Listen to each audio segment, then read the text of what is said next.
હું છું પ્રેરણા, આપ જોઈ રહ્યા છો ન્યૂઝ ગુજરાતના મહત્વના સમાચારની શરૂઆત કરીએ તો તળાજા તાલુકામાં બનેલા ચકચારી ડબલ મર્ડર કેસમાં તળાજા પોલીસ અને લોકલ ક્રાઇમ બ્રાન્ચે ગણતરીના કલાકોમાં જ આરોપીને ઝડપી પાડી મોટો ભેદ ઉકેલી લીધો છે। આ કેસમાં દંપતીની હત્યા બાદ પુરાવા નષ્ટ કરવા માટે તેમના મૃતદેહોને સળગાવી દેવામાં આવ્યા હતા।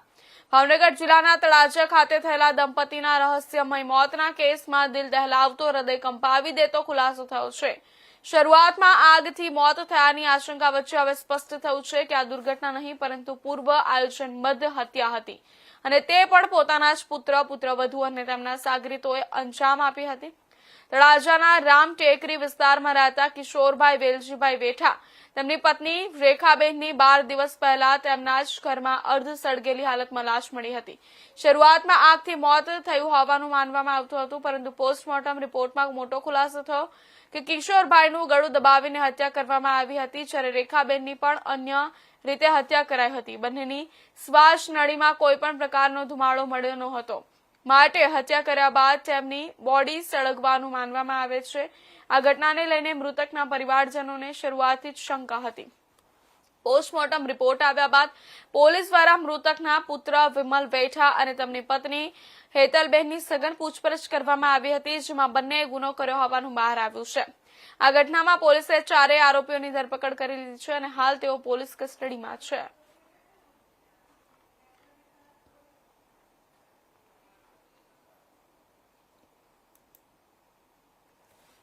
ડીવાયએસપી નકુમ તળાજા। સર, આ જે સોની દંપતીનું જે હત્યા કેસ છે એની અંદર મુખ્ય આરોપી કોણ છે અને કેટલા આરોપી હતા?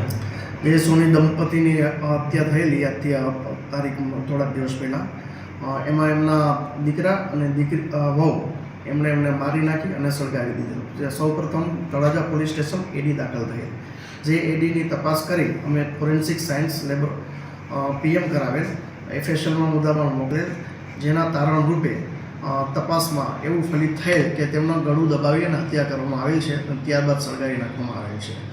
જે આધારે અમે ફરિયાદ જે ભોગ બનનાર છે એમના જે મરણ જનાર લેડીઝના ભાઈની ફરિયાદ લઈ અને આરોપી વિરુદ્ધ ગુનો દાખલ કરેલ અને આરોપીને અટક કરેલ છે।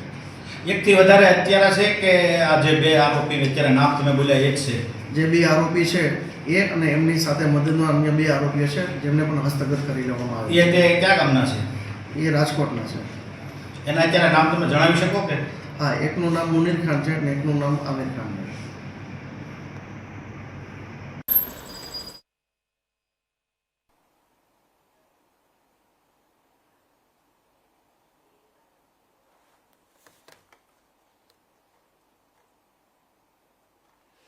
જૂનાગઢના ગિરનાર